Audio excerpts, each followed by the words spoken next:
जय श्री राम। अपना भोजपुरी के पवन सिंह जेकरा के पावर स्टार कहाला उनकर एगो पावरफुल गाना आइल बाटे आरा के हवेली। बहुत शानदार गाना बाटे। अगर आप गाना का नहीं सुन ले तो आपके बता दी कि गाना आइल बाटे PRA फिल्म्स एगो चैनल बा यूट्यूब पर, वही गाना पर रिलीज कर गया बा और चैनल भी पवन सिंह के ही बाटे।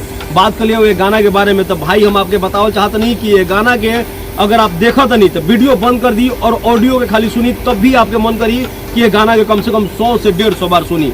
ये गाना में जो पवन सिंह आवाज बा वो आवाज में गजब के रिदम दिखाई देले बाटे।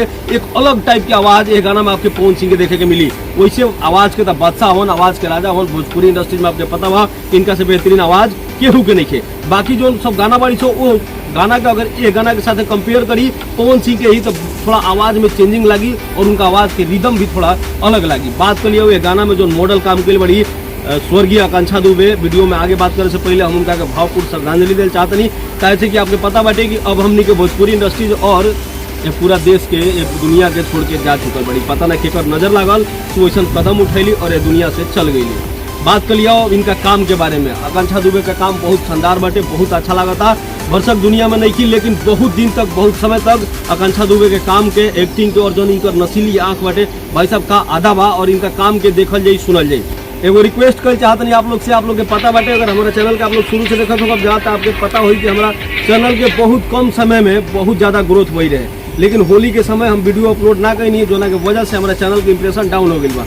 हम चाहते नहीं अपना भाई के, अपना दोस्त के, अपना मित्र के, बड़का बिहारी के वीडियो के ज़्यादा से ज़्यादा शेयर करी ताकि हमारा चैनल पर एक बार इंप्रेशन बढ़ जाए, फिर आगे रफ्तार में चैनल चले लगी। वैसे हम बहुत ज़्यादा डिमोटिवेट हो जाता नहीं। आप लोग के पता बा कि जब से इंप्रेशन डाउन हुई बा हमारा वीडियो पर व्यूजे नहीं खावत, 50-60 से ज़्यादा व्यूज आते नहीं और वही चलते डिमोटिवेट हो जाता नहीं और मन करता है कि चैनल के बंद कर दी। लेकिन आप लोग के सपोर्ट मिली, आप लोग के सहयोग मिली तो ये चैनल फिर आगे जैसे बढ़त रहे तेजी से वैसे ही बढ़े लगी। अब बात करिए गाना के लिरिक्स की, तो गाना के लिरिक्स देखिए पवन सिंह का आवाज़ चाहे कोनो लिरिक्स होके चाहे केहू लिख ले होके वो मायने नहीं कर। पवन सिंह का आवाज़ बा तो लिरिक्स अच्छा हुई जाला, वो गाना अच्छा हुई जाला। वीडियो क्वालिटी जबरदस्त बाटे। और एक बात और जो कंट्रोवर्सी बनावे की कोशिश करिए रहे जो ना पुदीना 2.0 पवन सिंह के गाना आवे वाला रहे और एक कंट्रोवर्सी बनल रहे कि अनुपमा यादव के अब पवन सिंह के साथ गाना ना आई, लेकिन वो सब भरम के दूर कर गए बाटे और अनुपमा यादव के आवाज़ बाटे में पवन सिंह के साथ में और बहुत बेहतरीन लगा बाटे पवन सिंह और अनुपमा यादव के आवाज़।